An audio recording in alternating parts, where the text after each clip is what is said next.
அமைச்சர் மா சுப்பிரமணியன் மீதான நில அபகரிப்பு வழக்கை ரத்து செய்ய சென்னை உயர்நீதிமன்றம் மறுப்பு தெரிவித்துள்ளது. கூடுதல் விவரங்களை செய்தியாளர் ஆனந்த் வழங்கிட கேட்கலாம். ஆனந்த், வணக்கம். மேலும் விவரங்கள். வணக்கம். அமைச்சர் மா சுப்பிரமணியன் மீதான நில அபகரிப்பு வழக்கை ரத்து செய்ய முடியாது என சென்னை உயர்நீதிமன்றம் மறுப்பு தெரிவித்து அவரது மனுவை தள்ளுபடி செய்து உத்தரவிட்டிருக்கிறது.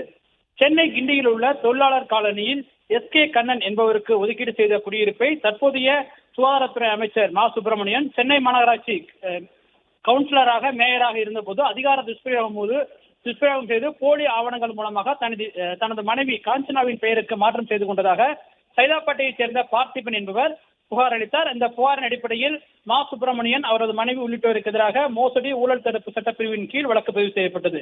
இந்த வழக்கு சென்னை எம்பி, எம்எல்ஏக்கள் மீதான வழக்குகளை விசாரிக்கும் சிறப்பு நீதிமன்றத்தில் நிலுவையில் இருந்து வருகிறது. இந்த நிலையில் இந்த வழக்கை ரத்து செய்ய வேண்டும் என கோரி அவர் தாக்கல் செய்த மனு சிறப்பு நீதிமன்றத்தில் தள்ளுபடி செய்யப்பட்டதால் கடந்த 2020ஆம் ஆண்டு அவர் சென்னை உயர்நீதிமன்றத்தில் மனு தாக்கல் செய்தார்.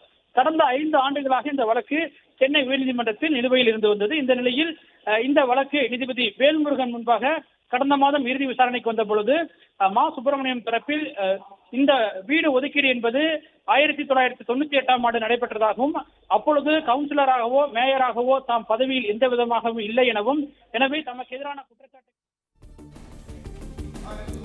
விவரங்களை வழங்கியமைக்கு நன்றி ஆனந்த்.